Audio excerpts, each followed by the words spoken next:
okubegatako akawuuwo. Oluvannyuma lwa Lucy Nakyobe Ngono yakola ku nsonga z'abakozi mu State House okuvaayo ne yeegaana omuyimbi Kusasila wamu ne munne Mark Bugemba amanyiddwa nga Buchaman titabamanyi ng'abakozi ba gavumenti era nga tebafuna musaala. Olunaku olwaleero abavubuka ba NRM abeegattira mu kisinde kyabwe ekimanyiddwa nga Yellow Power babakoowodde ababiri bano okujja babeegatteko ng'olwo lwe bajja okusobola okutuuka ku musaala gwa State House amangu. Bino babyogeredde mu lukuŋŋaana lw'abamawulire lwe batuuziza okusobola okwanjula ezimu ku nteekateeka z'ekisinde zaabwe ze balina omwaka guno.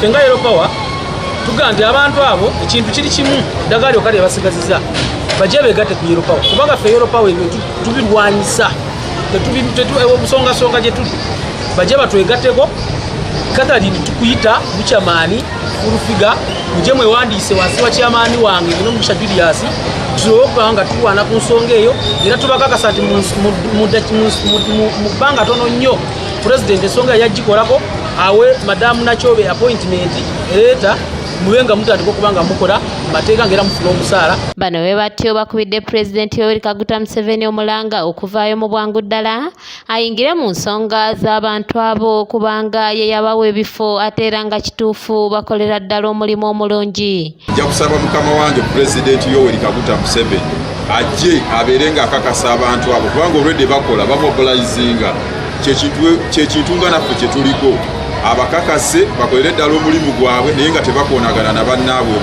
we basinkana mu fero. Obutafaananako kisinde kirala kyonna bano batubuulidde ekibaawula ku bisinde ebiriwo kati mu ggwanga. Kisinde ekyavaayo okukolagana ne gavumenti eri mu buyinza era mu bimpimpi Yellow Power eno terina bwerwanyisa mu bisinde oba mu bibiina political parties tulina mu ggwanga wabula tusomesa ne tukyusa omuntu tumuteeka ku right tone tumwagala. Mu ngeri y'emu bano bannyonnyodde ku bigendererwa by'ekisinde kyabwe nga bagamba nti tebalinga bibiina birala ebimerukawo okujja ku pulezidenti ensimbi mu biseera by'akalulu nga bituuse.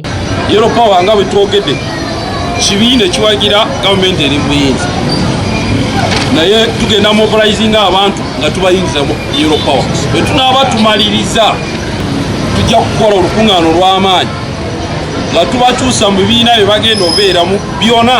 Wano Jessica Mutesi Ngono yamyuka ssentebe w'ekisinde kino akoowodde abakyala yonna gye bali mu ggwanga obuteetuulako wabula basitukiremu buli lwe bawulira enteekateeka eya gavumenti yonna ebeera ereeteddwa mu kitundu mwe bawangaalira. Era nkola n'abakyala bonna gye bali okujjumbira ensonga za gavumenti wamu n'okwetaba mu bibiina tusobole okukulaakulana n'okubanga tusikira ddala eggwanga lyaffe kuba omukyala. Shafiru Mwesije yakusakidde eggulire lino ku lwa ABS Television. Omwami oyo ejingo sho ye muntu yekka asigadde okwogera President